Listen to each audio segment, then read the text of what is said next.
जय श्री कृष्णा सभी भक्तजनों को। सदा सदा विष्णु भगवान की कृपा हम सभी पर बनी रहे।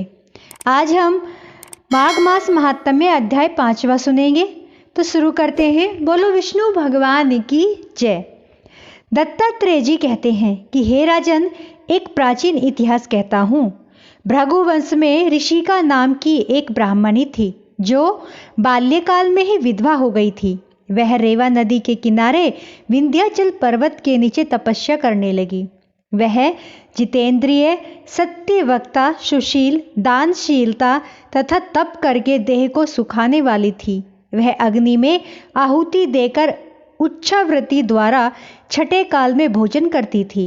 वह वल्कल धारण करती थी और संतोष से अपना जीवन व्यतीत करती थी। उसने रेवा और कपिल नदी के संगम में 60 वर्ष तक माघ स्नान किया और फिर वहीं पर ही मृत्यु को प्राप्त हो गई। माघ स्नान के फल से वह दिव्य 4000 वर्ष तक विष्णु लोक में वास करके सुंद और उपसुंद दैत्यों का नाश करने के लिए ब्रह्मा द्वारा तिलोत्तमा नाम की अप्सरा के रूप में ब्रह्मलोक में उत्पन्न हुई। वह अत्यंत रूपवती, गान विद्या में अति प्रवीण तथा मुकुट कुंडल से शोभायमान थी। उसका रूप, यौवन और सौंदर्य देखकर ब्रह्मा भी चकित हो गए। वह तिलोत्तमा रेवा नदी के पवित्र जल में स्नान करके वन में बैठी थी।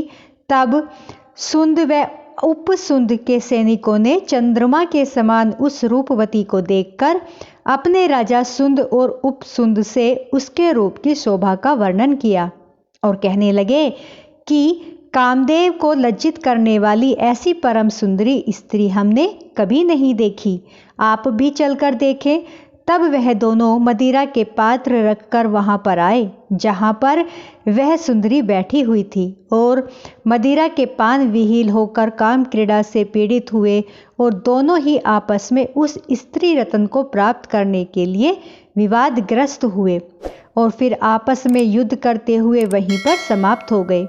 उन दोनों को मरा हुआ देखकर उनके सैनिकों ने बड़ा कोलाहल मचाया और तब तिलोत्तमा काल रात्रि के समान उनको पर्वत से गिराती हुई 10 दिशाओं को प्रकाशमान करती हुई आकाश में चली गई और देव कार्य सिद्ध करके ब्रह्मा के सामने आई।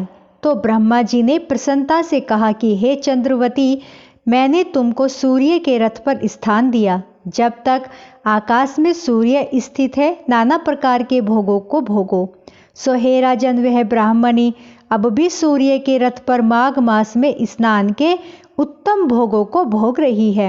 इसलिए श्रद्धावान पुरुषों को उत्तम गति पाने के लिए यत्न के साथ माघ मास में विधि पूर्वक स्नान करना चाहिए। तो बोलो विष्णु भगवान की जय। तो दोस्तों, आज हमारा 5वां अध्याय यहीं पर समाप्त होता है। कल हम 6ठे अध्याय और नई वीडियो के साथ फिर से मिलेंगे।